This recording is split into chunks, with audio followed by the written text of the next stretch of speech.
Hey guys, ఎలా ఉన్నారు? మీ అందరికీ ఇండియా పాకిస్తాన్ ఎలా విడిపోయిందో తెలుసు. లైక్ పాకిస్తాన్ తమకి వేరే దేశం కావాలని ఇండిపెండెన్స్ కి ముందు ఏళ్లకేళ్ళు గొడవ పడుతుంటే చివరికి ఇండియన్స్ ఒక మొక్కని పాకిస్తాన్కి ఇచ్చేశారు. తీసుకో పండగ తీసుకో.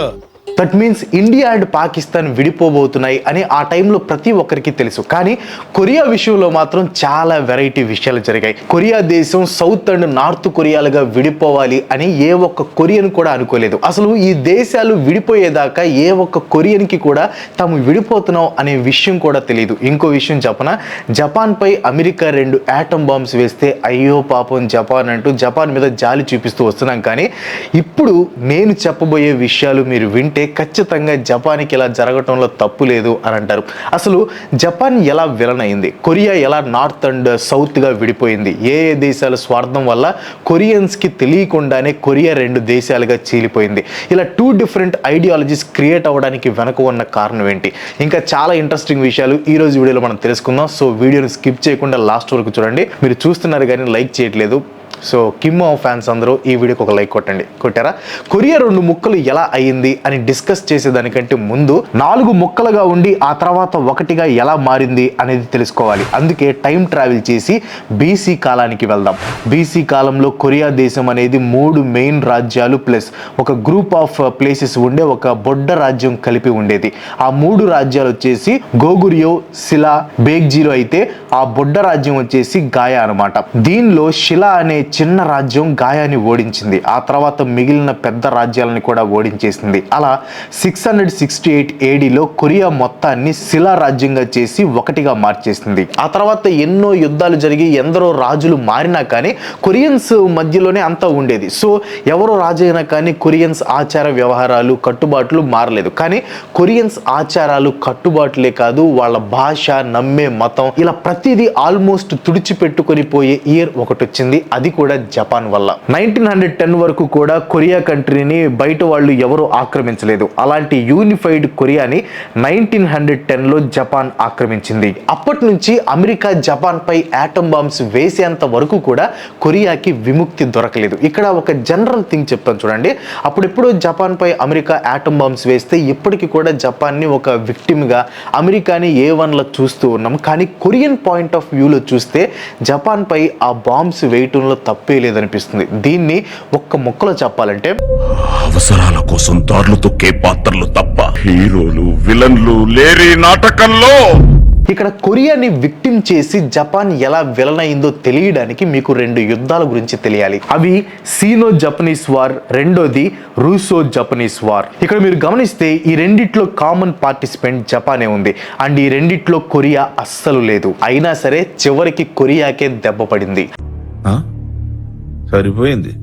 హీరో విలన్ కొట్టుకుని కమెడీని చంపేసినట్టు నా మీద పడతారేంటి? ఆ దెబ్బ గురించి తెలుసుకునే ముందు లైఫ్ లో మీకు దెబ్బ పడకూడదు అంటే మంచి జాబ్ తెచ్చుకోవడం అనేది చాలా ఇంపార్టెంట్. దానికి మీకు మంచి స్కిల్స్ ఉండాలి. మార్కెట్లో డిమాండ్ ఉన్న స్కిల్స్ చాలా ఉన్నాయి. ఫర్ ఎగ్జాంపుల్ డేటా సైన్స్ తీసుకోండి. ఇది బూమింగ్ టెక్నాలజీ అండ్ చాలా డిమాండ్ ఉన్న జాబ్ ప్రొఫైల్ కూడా. ఇన్ కేస్ మీరు కూడా మీ కెరియర్ని డేటా సైన్స్లో బిల్డ్ చేద్దాం అనుకుంటే మీకు ఓడిన్ స్కూల్స్ బూట్ క్యాంప్ని సజెస్ట్ చేస్తాను. అంత ప్రాజెక్ట్ బేస్డ్ లెర్నింగ్ ఉంటుందన్నమాట. 10+ ప్రాజెక్ట్స్ దాకా చేయాల్సి ఉంటుంది. లైవ్ ఇన్స్ట్రక్టర్ లెడ్ కోర్స్ ఇది. And live doubts clearing sessions కూడా ఉంటాయి. డెడికేటెడ్ జాబ్ అప్లికేషన్ పోర్టల్ కూడా ఉంటుంది. ఎవ్రీ మంత్ జాబ్ డ్రైవ్స్ కూడా ఉంటాయి అనమాట. ఈ ఫీల్డ్లో డీప్ నాలెడ్జ్ ఉన్న ఇన్స్ట్రక్టర్స్ మీకు ఈ కోర్సుని నేర్పిస్తారు. బెస్ట్ పార్ట్ ఏంటంటే ఈ కోర్స్ చేసిన తర్వాత మైక్రోసాఫ్ట్ PL 300 సర్టిఫికేషన్ కూడా లభిస్తుంది. వీళ్ళకి 500కి పైగా హైరింగ్ పార్ట్నర్స్ ఉన్నారు. చాలా సక్సెస్ స్టోరీస్ కూడా మీరు ఇక్కడ చూడొచ్చు. స్క్రీన్ మీద కనిపిస్తున్న మాడ్యూల్స్ అన్ని మీరు ఈ కోర్సులో నేర్చుకోవచ్చు. అండ్ బోనస్ మాడ్యూల్స్ కూడా. ప్రజెంట్ వచ్చేసి 12K వరకు ఎర్లీ బర్డ్ ఆఫర్ కూడా ఉంది. అండ్ నెక్స్ట్ బ్యాచ్ వచ్చేసి May 31st స్టార్ట్ అవుతుంది. దీనికి సంబంధించిన లింక్ వచ్చేసి కింద డిస్క్రిప్షన్ లో పిన్ చేసిన కామెంట్స్ లో ఇస్తాను. ఇంట్రెస్ట్ ఉన్న వాళ్ళు తప్పకుండా చెక్ చేయండి. Now get back to the video. ఇప్పుడు ఈ 2 వార్స్ ని ఒక్కొక్కటిగా చూద్దాం. మొదటిది జపాన్ చైనా వార్. ఇది 1894 1895లో జరిగింది. ఈ యుద్ధం జరిగింది జపాన్ చైనా మధ్యలో అయినా జరిగింది మాత్రం కొరియా కోసమే. ఇక్కడ విషయం ఏంటంటే కొరియాలో 1894 టైంకి గవర్నమెంట్ లో కరప్షన్, హెవీ ట్యాక్సెస్ ఉన్నాయని కొరియాలో ఉన్న farmers and common people Korean గవర్నమెంట్కి ఎదురు తిరిగారు. కొరియా గవర్నమెంట్ దడుచుకొని తన పెద్దన్నయ్య చైనాని హెల్ప్ అడిగింది. చైనా ఒక ఆర్మీని పంపడానికి రెడీ అయిందనమాట. ఇంకోవైపు జపాన్ కూడా నా హెల్ప్ కూడా తీసుకోరా కొరియన్ మావా అని చెప్పి తన ఆర్మీని కూడా కొరియాకి పంపించింది. బట్ జపాన్కి అదర్ ప్లాన్స్ ఉన్నాయి. జపాన్ కొరియా గవర్నమెంట్కి హెల్ప్ చేస్తున్నట్లు నటించి వాళ్ళ దగ్గరికి వెళ్ళి చైనా ఆర్మీని ఓడించి కొరియాని తన చేతిలోకి తీసుకుంది. చైనా ల్యాండ్లోని మెయిన్ నేవీ బేస్ అయిన పోర్ట్ ఆర్థర్ని కూడా జపాన్ తీసుకుందనమాట.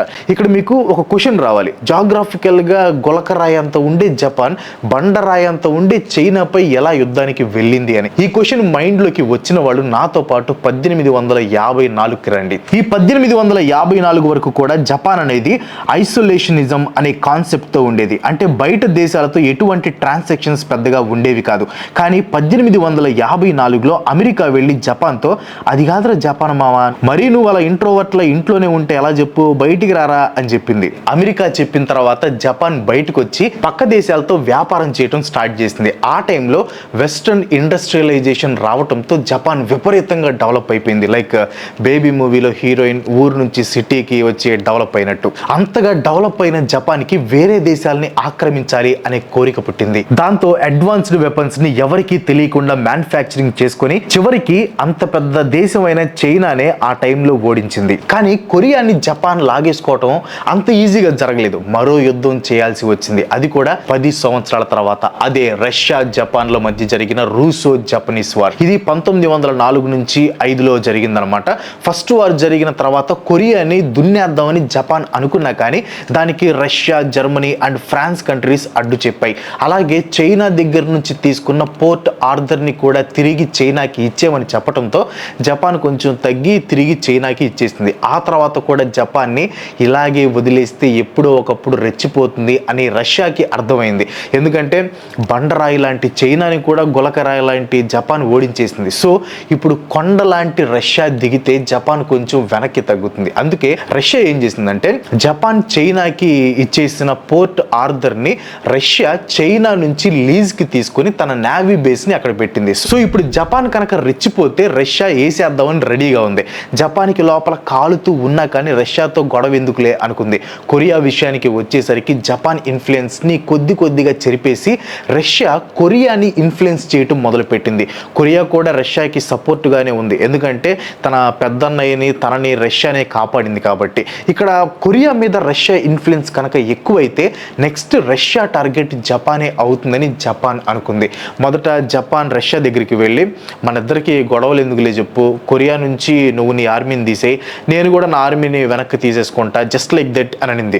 రష్యా ముందు ఓకే అనింది, బట్ తన ఫోర్స్ని అయితే వెనక్కి తీసుకోలేదు. పైగా రష్యా చైనాలో ఉన్న మంచూరియా అనే ప్లేస్ని కూడా తన అండర్లోకి తీసుకుంది. ఇక్కడ జపాన్ మళ్ళీ రష్యాతో మీటింగ్ పెట్టి, రష్యా మావా నువ్వు మంచూరియాని ఆక్రమించుకున్నావు కదా, నాకు కొరియాని వదిలే అని అడిగింది. రష్యా ఇప్పుడు కూడా ఒప్పుకోలేదు. పోరా జపాన్గా నాకు కొరియా కావాలి, మంచూరియా కావాలి అని అనింది. దాంతో జపాన్కి కోపం బాగా వచ్చింది. ఎవరికీ తెలియకుండా పోర్ట్ ఆర్థర్లో ఉన్న రష్యన్ ఫోర్సెస్ పై దాడి చేసింది. 1904 టు 1905 వరకు జరిగిన ఈ యుద్ధంలో గులకరాయి జపాన్, పెద్ద కొండరాయి రష్యాని కూడా మట్టి కరిపించింది అని తెలియగానే ప్రపంచం మొత్తం షాక్ అయిపోయింది. అప్పుడు అన్ని దేశాలకి అర్థమైంది జపాన్ ఈజ్ నాట్ ఏ గులకరాయి, ఇట్స్ అన్ యాటమ్ బాంబ్ అని. అందుకే అమెరికా చేత యాటమ్ బాంబు వేయించుకుందిలేండి. దాని గురించి మనం నెక్స్ట్ మాట్లాడుకుందాం. సో ఈ సెకండ్ వార్ కూడా జపాన్ గెలిచేసిన తర్వాత ఇంటర్నేషనల్గా తనకి వ్యతిరేకత రాకూడదని పేరుకి కొరియాలో లోకల్ కింగ్ని పెట్టింది. బట్ వెనక ఉండి ఆ కంట్రీని మొత్తం జపాన్ని నడిపించడం స్టార్ట్ చేసింది. మెల్లగా 1910కి కొరియాని పూర్తిగా లాగేసుకుంది. 1910 నుంచి 1945లో అమెరికా జపాన్ పై యాటమ్ బాంబ్స్ వేసేంత వరకు కూడా కొరియాకి జపాన్ చుక్కలు చూపించింది అని చెప్పొచ్చు. జపాన్ కొరియాలో చేసిన దారుణాలు చూస్తే జపాన్ మీద కోపం రాకుండా మానదు. జపాన్ 1910లో కొరియాని ఫుల్గా ఆక్రమించిన తర్వాత కొరియన్ స్కూల్స్లో జపనీస్ లాంగ్వేజ్ని ఇంట్రడ్యూస్ చేసింది. ఇదోకే, బట్ కొరియన్ లాంగ్వేజ్ని బ్యాన్ చేసింది. ఇది నాట్ ఓకే. కొరియన్ ఐడెంటిటీని తీసేయాలి అని కొరియన్ హిస్టారికల్ డాక్యుమెంట్స్ని, బిల్డింగ్స్ని నాశనం చేసింది. కొరియన్ వాళ్ళకి బలవంతంగా జపనీస్ నేమ్స్ని పెట్టుకోవాలి అని ఫోర్స్ చేసింది. కొరియన్ ఆచారాలని బ్యాన్ చేసి జపనీస్ ట్రెడిషన్స్ని మాత్రమే ఫాలో అవ్వాలని, జపనీస్ దేవుళ్ళని మాత్రమే కొలవాలని ఫోర్స్ చేసింది. 54 లక్షల కొరియన్స్ని ఫోర్స్డ్ లేబర్స్గా చేసి మైన్స్లో, ఫ్యాక్టరీస్లో పెట్టి వర్క్ చేయించుకుంది. అంటే లిటరల్గా వీళ్ళు బానిసల టైప్ అనమాట. జపాన్కి వర్క్ చేయను అని ఎవరైనా అంటే వాళ్ళని టార్చర్ చేసేవాళ్ళు, ఆ తర్వాత చంపేసేవాళ్ళు. 2 లక్షల కొరియన్ ఆడవాళ్ళని సెక్స్ స్లేవ్స్గా జపనీస్ సోల్జర్స్ వాడుకున్నారు. వాళ్ళ టార్చర్ భరించలేక ఎంతో మంది కొరియన్ ఆడవాళ్ళు దారుణమైన కండిషన్స్లో చనిపోయారు. వేల మంది ట్రామటైజ్డ్ కూడా అయ్యారంట. కొరియన్స్ని ఫోర్స్ఫుల్గా ఆర్మీకి తీసుకొని వచ్చి ఫ్రంట్ లైన్లో నిలబెట్టేవాళ్ళంట. సో ఎనిమీస్ అటాక్ చేస్తే ముందు కొరియన్సే పోయేలా ప్లాన్ చేశారనమాట. ఇవే కాకుండా కొరియా రిసోర్సెస్ మొత్తాన్ని కూడా జపాన్ వాళ్ళు లాగేసుకున్నారు. కొరియాలో పండించిన రైస్ని కూడా జపాన్ వాళ్ళు లాగేసుకునేవారు అనమాట. దీనివల్ల ఎంతో మంది కొరియన్స్ ఆకలి చావులకి గురయ్యారంట. ఇంకా దారుణాలు చెప్పాలంటే ఈ కొరియన్స్ పై బయోలాజికల్ ఎక్స్పెరిమెంట్స్ చేసేవాళ్ళు వాళ్ళని వెపన్ టెస్టింగ్ కోసం, మెడిసిన్స్ టెస్ట్ కోసం వాడేసుకునేవారు అనమాట. ఒకసారి కొరియాలో కొరియన్ సిటిజన్స్ పీస్ఫుల్గా ప్రొటెస్ట్ చేస్తుంటే 7,000 మందిని చంపేసి 50,000 మందిని జైల్లో కూడా వేశారు. ఇలా 1910 నుంచి 1945 వరకు కొరియా జపాన్ చేతిలో నరకం చూస్తుంది. 1945లో వరల్డ్ వార్ 2 జరుగుతున్న టైం ఉంది కదా, సో ఆ టైంలో జపాన్కి ఓవర్ కాన్ఫిడెన్స్ బాగా ఎక్కువైపోయింది. ఏకంగా అమెరికా మీద కూడా యుద్ధానికి వెళ్ళింది అనమాట. కానీ అమెరికా జపాన్ పై ఆటమ్ బాంబ్స్ వేసి మట్టి కనిపించింది. ఇదంతా వరల్డ్ వార్ 2 లెక్కలోకి వస్తుంది. ఈ వార్ నేమ్ వచ్చేసి పసిఫిక్ వార్ అనమాట. ఇది వరల్డ్ వార్ 2లో మేజర్ రోల్ పోషించింది. అందుకే కదా వరల్డ్ వార్ 2 అనగానే ఆటమ్ బాంబ్సే గుర్తొస్తాయి. కొరియాలో మొదట 4 రాజ్యాలు ఉండేవి, అన్నీ ఒక రాజ్యంగా మారాయి. ఈ యూనిఫైడ్ కొరియాని జపాన్ ఆక్రమించాలని చూస్తుంది. చైనా, రష్యాలు అడ్డుకుంటే జపాన్ వాళ్ళని ఓడించి మరి కొరియాని అండ్ చైనాలో కొంత భాగాన్ని ఆక్రమించి కొరియాని చిత్రహింసలో పెట్టింది. దాంతో జపాన్ వాళ్ళకి గర్వం పెరిగింది. చైనా మొత్తాన్ని ఆక్రమించాలని సీనో జపనీస్ వార్ 2ని స్టార్ట్ చేసింది. కానీ ఈసారి చైనాకి USA, రష్యా, UK అండ్ మిగతా కంట్రీస్ సపోర్ట్ చేయడంతో ఈ సీనో జపనీస్ వార్ 2 అనేది అమెరికా, జపాన్లు చేసుకున్న పసిఫిక్ వార్లో కలిసిపోయింది. చైనా తప్పించుకుందనమాట. ఇక్కడ అమెరికా ఎంటర్ అవ్వడానికి రీజన్ ఏంటంటే చైనా మీద మోజు కంటే కూడా ఎక్కడ జపాన్ ప్రపంచాన్ని ఇన్ఫ్లుయెన్స్ చేసే స్థాయికి వెళ్తుందో అనే భయం ఎక్కువ ఉంది. ఎందుకంటే జపాన్ ఈసారి టోటల్ ఏషియాని, పసిఫిక్ ఓషన్ని కూడా తన గుప్పెట్లో పెట్టుకోవాలనుకుంది. అమెరికాని కూడా యుద్ధానికి రమ్మని జపాన్ కాలు దువ్వింది. యుఎస్లో హవాయి స్టేట్లో ఉన్న పెరల్ హార్బర్ పై జపాన్ దాడి చేసి అమెరికాకి కోపం తెప్పించింది. ఈవెన్చువల్లీ అమెరికా 1945 ఆగస్టు 6 అండ్ 9న 2 ఆటమ్ బాంబ్స్ని జపాన్ పై వేసి జపాన్ని ఓడించి సరెండర్ అయ్యేలా చేసింది. సో దాంతో ఆగస్టు 15న కొరియాకి ఇండిపెండెన్స్ వచ్చింది. ఎస్, ఇండియాకి కొరియాకి ఆగస్టు 15న ఇండిపెండెన్స్ వచ్చింది. జస్ట్ సంవత్సరం తేడా అంతే. సో ఇక్కడ జపాన్ సరెండర్ అవ్వటంతో అందరికంటే ముందు సంతోషపడిన దేశం ఏదైనా ఉందంటే అది కొరియానే. మరి ఇండిపెండెన్స్ వచ్చిన తర్వాత కొరియా చీలిపోయి అటు నార్త్ కొరియా, ఇటు సౌత్ కొరియా మారటానికి రీజన్ ఏంటి ఇప్పుడు చూద్దాం. యాక్చువల్గా జపాన్ పై అమెరికా బాంబ్స్ వేయగానే రష్యా కూడా జపాన్ పై విరుచుకుపడి జపాన్ ఆక్రమించిన మంచూరియా ల్యాండ్ని తిరిగి తీసుకుంది. అలా జపాన్ ఆక్రమించిన ప్రతి ల్యాండ్ను కూడా రష్యా అండ్ అమెరికాలు వాళ్ళ చేతుల్లోకి తీసుకున్నాయి. వాళ్ళు డిసైడ్ అయిన విషయం ఏంటంటే ఈ జపాన్ ఆక్రమించిన ల్యాండ్స్ నీకొద్దు, నాకొద్దు, ఎవరి ల్యాండ్స్ వాళ్ళకి ఇచ్చేద్దాం, ఎలక్షన్స్ కండక్ట్ చేయించి వాళ్ళని వాళ్ళే పరిపాలించుకునేలాగా చేద్దాం అని అనుకున్నారు. అలానే ఈ ల్యాండ్స్ ఏ దేశానివి ఆ దేశానికి ఇచ్చేశాక చివరికి వాళ్ళ చేతిలో కొరియా దేశం మిగిలింది. కొరియాకి ఇండిపెండెన్స్ వచ్చినా కానీ దానిపై ఎవరి ఇన్ఫ్లుయెన్స్ ఉండాలో అమెరికా అండ్ రష్యా గవర్నమెంట్ నిర్ణయించుకోలేకపోయాయి. ఎందుకంటే America democratic and Russia communism, ఈ రెండు ఫుల్ ఆపోజిట్గా ఉంటాయి. అందుకే కొరియా విషయంలో కూడా ఒక డెసిషన్కి వచ్చాయి. అదేంటంటే కొరియాని 2 ముక్కలు చేద్దాం, ఇద్దరం పంచుకుందాం, నీ ముక్కకి నీ సిస్టమ్, నా ముక్కకి నా సిస్టమ్, జస్ట్ లైక్ దట్ అనుకొని కొరియా మధ్యలో వంకర టింకర గీత గీసి దానికి 38th ప్యారలల్ లైన్ అనే పేరు పెట్టాయి.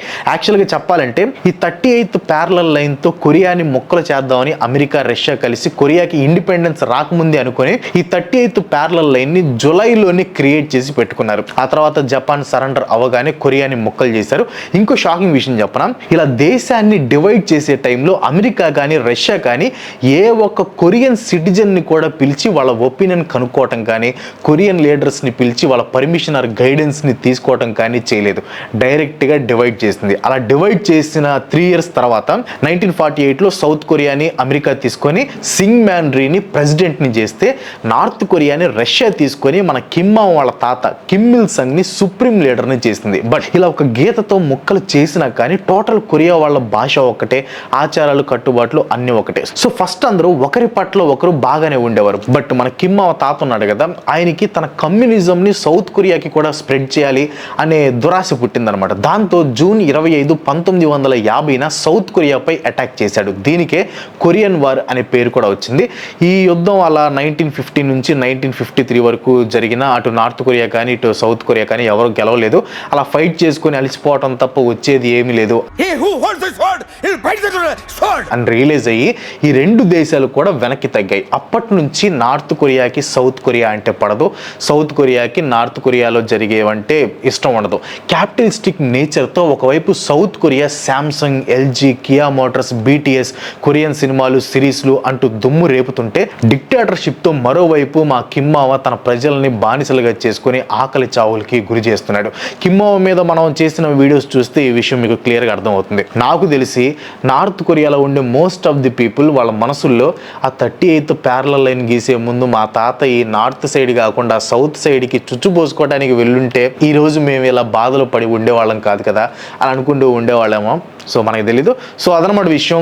That's all for today. ఈ వీడియో మీకు అనిపించింది కింద కామెంట్లో పోస్ట్ చేయండి. సో ఈ వీడియో నచ్చితే ఒక లైక్ కొట్టి మీ ఫ్రెండ్స్ అండ్ ఫ్యామిలీకి షేర్ చేయండి. ఇలాంటి వీడియోస్ మీరు చూడడానికి సపోర్ట్ చేయాలనుకుంటే వెంటనే మన ఛానల్కి సబ్స్క్రైబ్ చేసుకోండి. ఇంకో మంచి ఎపిసోడ్తో మళ్ళీ కలుసుకుందాం. అంతకు సెలవు. Bye bye.